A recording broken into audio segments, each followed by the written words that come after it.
Antigo Testamento, Gênesis capítulo 41 versículos de 1 a 57. 2 anos depois, o faraó teve um sonho. Encontrava-se ele pelo todo o Nilo, de onde saíram 7 vacas belas e gordas, que se puseram a pastar no capinzal. Mas, eis que saíram em seguida do mesmo Nilo 7 outras vacas, feias e magras, que vieram e se puseram ao lado das outras na margem do rio. As vacas feias e magras devoraram as 7 vacas belas e gordas. E o faraó despertou, adormeceu de novo e teve outro sonho. 7 espigas grossas e belas saíam de uma mesma haste, mas eis que em seguida germinaram 7 outras espigas, magras e ressequidas pelo vento do oriente. E as espigas magras devoraram as 7 espigas grossas e cheias. E o faraó despertou. Era um sonho. Chegada a manhã, o faraó, com o espírito preocupado, mandou chamar todos os mágicos e sábios do Egito. Contou-lhe os seus sonhos, mas nenhum deles soube explicá-los. Então o copeiro Mor disse-lhe: vou confessar a minha falta. Um dia, tendo-se o faraó orado contra os seus servos, mandou-me encarcerar na casa do chefe da guarda, com o padeiro Mor.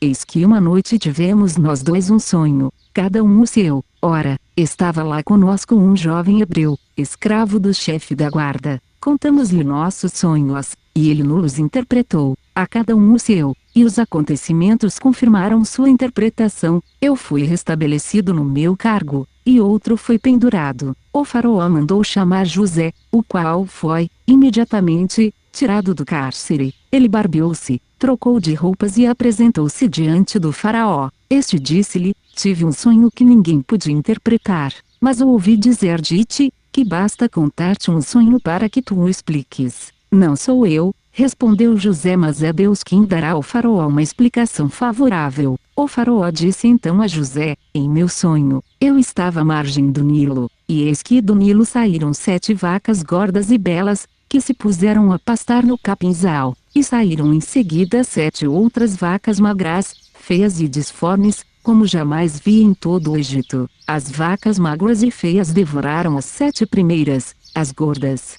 que entraram em seu ventre como se nada fossem, pois ficaram tão macilentas e feias como antes. Nessa altura, despertei, e tive outro sonho. Vi elevar-se de uma mesma haste 7 espigas cheias e belas, mas eis que 7 outras espigas medíocres, finas e queimadas pelo vento do oriente, germinaram em seguida, e as espigas magras engoliram as 7 belas espigas. Em vão contei tudo isso aos mágicos, nenhum deles pôde dar-me a explicação. José disse ao faraó: o duplo sonho do faraó reduz-se a um só. Deus revelou ao faraó o que ele vai fazer.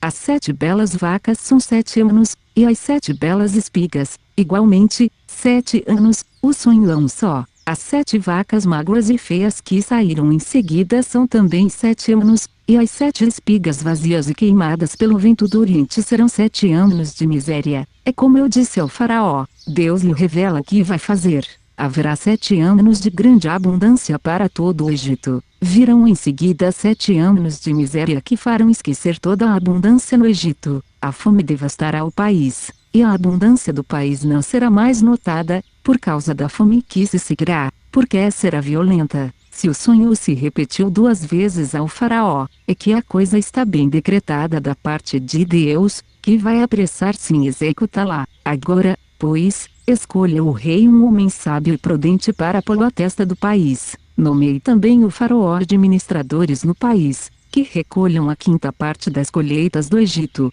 durante os 7 anos de abundância. Eles ajuntarão todos os produtos destes bons anos que vêm, e armazenarão o trigo nas cidades, à disposição do faraó como provisões a conservar. Esses mantimentos formarão para o país uma reserva em previsão dos 7 anos de fome que assolarão o Egito. Dessa forma, o país não será arruinado pela fome. Essas palavras agradaram o faraó e toda a sua gente. Poderíamos, disse-lhes ele, encontrar um homem que tenha, tanto como este, o Espírito de Deus? E disse em seguida a José: pois que Deus te revelou tudo isso, não haverá ninguém tão prudente e tão sábio como tu. Tu mesmo serás posto à frente de toda a minha casa, e todo o meu povo obedecerá à tua palavra. Só o trono me fará maior do que tu. Vês, disse-lhe ainda, eis que te ponho à testa de todo o Egito. E o faraó, tirando o anel de sua mão, pôs na mão de José, e o fez revestir-se de vestes de linho fino e meteu-lhe ao pescoço um colar de ouro, e, fazendo montar no segundo dos seus carros, mandou que se clamasse diante dele: ajoelhai-vos. É assim que ele foi posto à frente de todo o Egito. E o faraó disse-lhe: sou eu o faraó, sem tua permissão não se moverá a mão nem o pé em toda a terra do Egito. O faraó chamou a José Safenate-Faneque, e deu-lhe por mulher a Zenete, filha de Putifar, sacerdote de On. José tinha 30 anos quando se apresentou diante do faraó, rei do Egito. Ele retirou-se da casa do faraó e percorreu todo o país. A terra produziu abundantemente durante os 7 anos de fertilidade. José ajuntou todo o produto destes 7 anos no Egito e os pôs em reserva nas cidades, e os mantimentos dos campos que estavam ao redor de cada cidade, guardou-os na mesma cidade. José ajuntou trigo como a areia do mar, em tal quantidade que se não podia contar, pois que ela excedia toda a medida. Antes que viesse o ano de fome, nasceram a José 2 filhos, que lhe deu a Zenete,